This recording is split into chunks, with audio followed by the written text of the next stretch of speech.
जिस पर हमारा हक न हो और उसे पाने की लालसा हो तो होती है महाभारत, और जिस पर हमारा हक हो और उसे छोड़ देने का मन हो तब होती है रामायण। जय श्री राम दोस्तों, आप सबका स्वागत है मेरे YouTube चैनल नीरू स्ट्रगल पर। मैं हूं आपकी नीरूपाल। रामायण हमारा पवित्र ग्रंथ है जो हमें जीवन जीने की कला भी सिखाता है।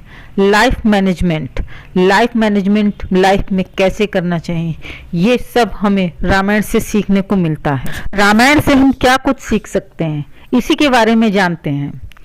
राम, जिनका नाम लेना ही जीवन को सफल बना देता है। आज हम जानेंगे कि भगवान राम जी को 14 वर्ष का वनवास ही क्यों दिया गया। हम बात स्टार्ट करते हैं राजा दशरथ से। राजा दशरथ ने अपनी पत्नी को 2 वरदान दिए थे। तब कैकेयी ने उन 2 वरदानों को बचा कर रखा था कि मैं वक्त आने पर मांग लूंगी। अब जब राजा दशरथ ने भगवान राम को अयोध्या का राजा बनाने का निर्णय लिया, तब कैकेयी ने मंथरा की बातों में आकर राजा दशरथ से अपने उन 2 वचनों को पूरा करने के लिए कहा।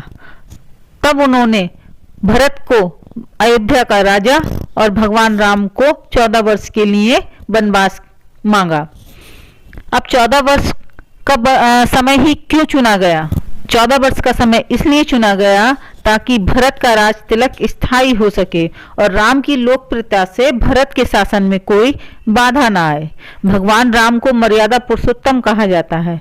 उन्होंने अपने पिता दशरथ के वचन और राजधर्म का पालन करने के लिए वनवास स्वीकार किया। ये 14 वर्षों का वनवास धर्म और कर्तव्य पालन का प्रतीक है। 14 वर्ष का वनवासी क्यों चुना? राज्य की स्थिरता के लिए। राज्य की स्थिरता प्राचीन काल में 14 वर्ष का समय एक पीढ़ी के परिवर्तन के लिए पर्याप्त माना जाता था।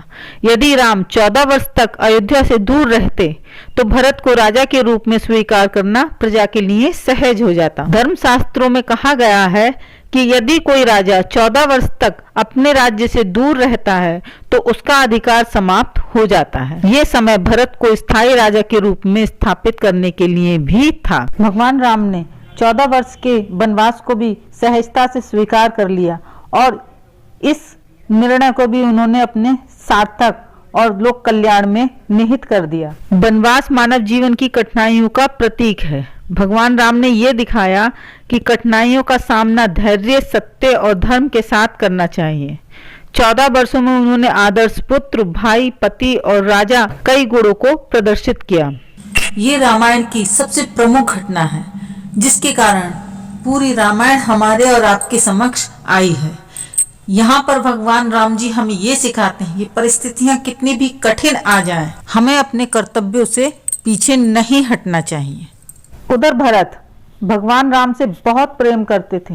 जब उन्हें पता चला कि माता कैकेयी ने उनके लिए 14 वर्ष का वनवास मांगा है तो बहुत दुखी हुए और उन्होंने भगवान राम से ये प्रण लिया कि आप 14 वर्ष के बाद एक क्षण भी लेट आए तो मैं उसी समय अपने आप को अग्नि में समर्पित कर दूंगा। 14 वर्ष पूर्ण होते ही भगवान राम अयोध्या वापस आ गए थे और वहां का राजपाट संभाला। धार्मिक मान्यताओं के अनुसार 14 वर्ष का वनवास केवल एक दंड नहीं था बल्कि एक गहरी योजना का हिस्सा था जिसमें राम के चरित्र और धर्म की स्थापना के साथ साथ रावण का वध और लोक कल्याण भी शामिल थे।